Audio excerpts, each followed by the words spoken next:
54. Apo, tapos na. Minsan vlogger. Ano ba yan? Ay! Ano ba tong? Alam ko kasi bawal talaga pumasok sa iskinita. Nabasa ko yun eh. Nakalabas din. Grabe, pinawisan ako dun ah. Pambihira si ma'am. Daming aso. Ano ba yan? Tatlong order. Pumasok sa skinitis. Pumasok sa rough road ang ending na puro aso. Time check 6:19 dito sa cellphone ko. Mula dito sa bahay namin, nagre-ready ako para pumasok kasi malapit na yung time in ko. 6:30 ang time in ko. Ito na ako ngayon, isang delivery rider sa Foodpanda. Pero dati na naman akong delivery rider sa isang mall sa Antipolo. Alam niyo na yun, alam na ng mga dati kong taga-subaybay kung ano yung trabaho ko dati. Kakalis ko lang naman ito, mga mag-iisang buwan pa lang siguro ngayong katapusan. Tapos dito sa Foodpanda, pagdadalawang linggo pa lang akong bumabiyahe. Habang istorya kasi kung bakit ako nawala doon. Basta masasabi ko lang, hindi naman ako nagsisisi kung ano ako ngayon, kung nasan ako ngayon, kung ano yung trabaho ko ngayon. Kasi masaya ako. Masaya ako dito sa trabaho ko ngayon. Ito, ilang minuto na lang. Mabiyahe na ako. Gabi kasi yung schedule ko ngayon eh. Wala nga dapat akong schedule ngayon. Meron ka-rider natin sa Panda na nagbigay ng schedule. Kaya sayang naman yung araw kung hindi tayo babiyahe. So yun mga bro, nakapag-ina ako ngayon. Umpisa na ng schedule ko. So bali meron na akong pipick upin ngayon. Dito lang, malapit lang sa amin. Malapit lang kasi yung bahay namin dito sa mga vendor ng Foodpanda. Kaya kahit nasa bahay ako mabilis lang ako papasukan ng order. Bale, isa lang yung pipick upin natin. Papunta na ako doon ngayon. Malapit lang naman dyan lang, bandaw. Nandito na tayo sa vendor, sa pick up natin. Hindi pa naman naka-ready. Hintayin natin hanggang ma-ready. Tapos, tsaka natin pick upin. And then, i-deliver na. So, ayun. Nag-kulay green na siya. Ready to pick up na. Kaya pupuntahan na natin. Foodpanda po. 97. Okay. So, ito na, i-deliver na natin. Ang lapit lang ng drop nito. Malapit lang sa bahay namin. Kahit na malapit lang. Kasi pag masyado mabilis ang drop,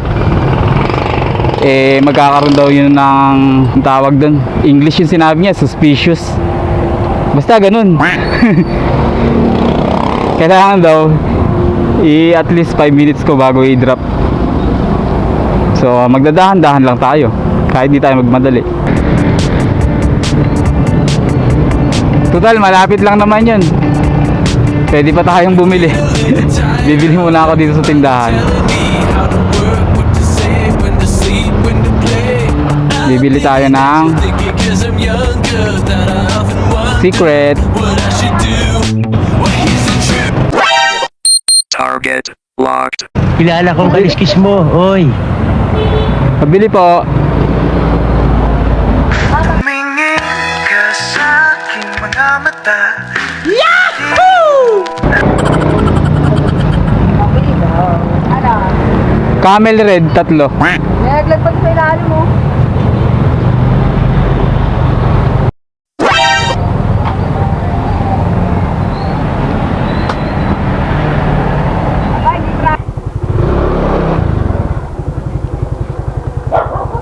Angelica po. Pawak na lang po. Pipicturean ko lang. Okay na po. Thank you. So, ayun, na-drop na natin sa customer. Bale, paid online siya. Bale, pinasukan na agad tayo dito ng McDonald. Sa McDonald tayo magpipick up ngayon. Punta na tayo dun sa pick up. So, nandito na tayo ngayon sa McDo. Oops, may pumasok na namang isa. Bali, dalawa na yung pick up natin dito sa McDo. Hintayin na lang natin ma-ready. Grabe, naging 3 na yung pick up natin. Kanina, 2 lang. 50 54. Uy, nagdalagbog ba kayo? Apo, tapos na. Yung may camera dyan. Ano to, 54? Ito lang. Mayroong camera yung ano? 54. Vlogger ka. Minsan vlogger. Isa muna kinuha ko. Hindi ko madadala lahat yun. 3 order. Grabe. Apaw to, sigurado. Ay hindi, ito konti naman to. Kunin natin yung iba. 52. Okay, nakuha na natin lahat ng pick up natin. Kala ko ano sobrang dami. Buti na lang, ano siya, sama-sama. Ang una nating i-deliver ay diyan lang sa may malapit sa may munisipyo, paglagpas ng konti. Let's go!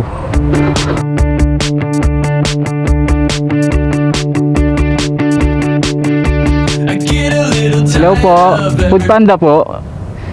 Nandito na po ako ma'am sa may pumasok ako sa may tapat ng Flex Fuel. Okay, na-drop na natin yung unang order. Tuloy ang deliver. Dito naman tayo sa may bandang cableway. Let's go! Woo! Tagal sagutin. Tinatawagan ko yung customer, hindi sinasagot. Bale kasi ang nakalagay dito sa note niya, nandito ako sa niya, tinuturo niya parang pinakang landmark. Sabi niya pumasok ako diyan sa may eskinitang yan. Nag-aalangan ako pumasok diyan. Alam ko bawal kasi pumasok yung mga panda rider, bawal pumasok sa mga eskinita. Kaya tinatawagan ko kasi, tsaka parang alangan naman pumasok diyan Masikip. Grabe. Skinitis. Saan po ba inyo? Hindi kaya dyan ma'am. Meron pa ba dyan? Ayan, dyan na lang po. Papaganon na lang ako. Ano ba yan? Ay! Grabe. Ano ba tong? Hirap lumiko dito Alam ko kasi bawal talaga pumasok sa eskinita. Nabasa ko yun Tama ba ako? Bawal yan. Comment nga kayo kung totoo yung sinasabi ko. May bato kasi doon. Ay nako. Nakaliko rin sa wakas. Grabe, skinitis malala. Makakalabas na tayo.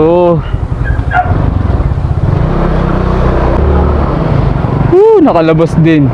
Grabe, pinawisan ako dun Pambihira si ma'am Okay, tuloy ang deliver. Pinawisan ako dun. Mahirap umatras Bale, itong next deliver natin, ito na yung pinakang last sa 3 booking na pumasok sa atin. Doon naman to i-drop sa Barangay Makamot.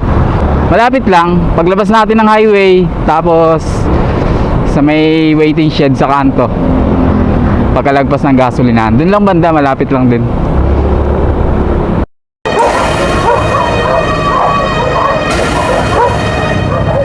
Daming aso. Melbert po ba tama? Melbert? Diyan Melbert. Okay po. Bayad na ba? Opo. Bayad na po. Pawak lang sir, pipicturean ko lang. Okay na po. Salamat. Daming aso dito, buti nakakulong.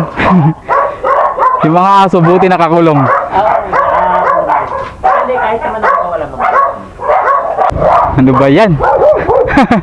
Ayos yung bungad sa schedule ko. 3 order, pumasok sa skinitis, pumasok sa rough road ang ending na puro aso. Ay, salamat. Successful na i-drop natin ng 3 order na magkakasabay. At medyo exciting ang mga kaganapan na nangyari. Bale, pinasukan ulit tayo. Pagka-drop ko, pinasukan na agad ako dito. Ang pick up doon sa Takoyaki, sa malapit sa sa University Rizal System, doon sa may college. Malapit lang, sa highway lang yun eh.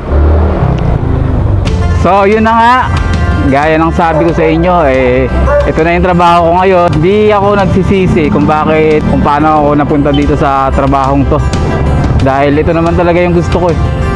Kasi ayoko na nung maraming boss. Delivery rider ako, galing ako sa pagiging delivery rider. Kaso iba yun, ibang klase yun eh. Kasi iyon, may mga boss ako dun. Marami akong boss dun, kahit hindi mga boss, nagpipiling boss eh. Yung mga ganon, yung marami kang sinusunod, marami nag-uutos sa'yo. Tsaka wala na rin yung mga silip-silipan sa mga trabaho, yung mga nagsisip-sipa, nagpapalakasan, yung ilalaglag ka, yung mga ganon. Dito sa pagiging food panda rider, wala akong boss. Tsaka nahahandle ko ng maayos yung oras ko, na naaayon sa gusto ko. Kasi yung trabaho ko nung nakaraan, pahirapan ako mag day off. Hindi ka makakapag day off pagka di ka pinayagan. Sila magdidikta ng day off mo, tsaka ng mga dapat mong gawin. Dito sa Food Panda, malaya ako. Mas masaya ako sa ganitong mundo, yung malaya ako. At tsaka syempre, nandito lang ako sa lugar namin, hindi na ako dumadayo ng malayo. Nandito pa yung mga yung mga kaibigan kong ilan, tsaka yung mga tropang panda rider. Syempre, ayan, masaya yan, masayang samahan yan. Tsaka mas nagkakaroon pa ako ng maraming oras sa pamilya ko, mas natututukan ko sila. Kung tungkol naman sa kita, okay naman yung kitaan dito sa Food Panda. Kaya naman tapatan yung kung magkano yung kinikita ko sa dati kong trabaho. Naigitan pa nga 5 hours nga kaya ng tapatan paano pa kung nag-double shift ako? Ang laki ng agwat. Kaya mas okay ako dito. So yun, na-pick up na natin yung panibago nating di-deliver dito sa highway sa Okto. Basta Okto, Takoyaki siya. Medyo malayo-layo itong pagdideliveran ko sa taas pa to ng Quarry Road sa Saint Monique. Okay. Ay, red light pa. So mga bro, dito ko na lang din tatapusin tong video na to. At bago ko tapusin tong video na to, babatiin ko muna ng big shoutout yung tropa ko na lagi nakasuporta sa akin since day 1 dito sa pagiging food panda rider ko. Siya yung nag-a-assist sa akin, lahat ng mga bagay-bagay, lahat ng mga dapat ko malaman sa pagiging panda rider, di niya ako pinapabayaan. Talagang hands on siya sa akin kahit na nagbabiyahe rin siya at busy. Big shoutout sa'yo, Joji Mesoga. At syempre, babatiin ko rin yung president namin dito sa Panda Rider sa Binangonan, si Bro RJ. O ayan, lalagay ko na lang sa screen. Tsaka yung pinapasalamatan ko din yung nagbigay sa akin ng schedule kanina. Yung kapanda rider ko. Shoutout sa'yo, Enzo, salamat sa schedule. Sa uulitin. Huwag kang magsasawa Salamat. So ayun, dito ko na tatapusin to mga bro, at masyado na mahaba. At abangan nyo na lang ang mga susunod pang upload. At pakipollow na lang tong page ko para siyempre updated kayo sa mga susunod nating episode. So maraming salamat sa lahat ng mga nakasuporta sa akin dyan. Hanggang sa susunod na episode. Babush! Boots out!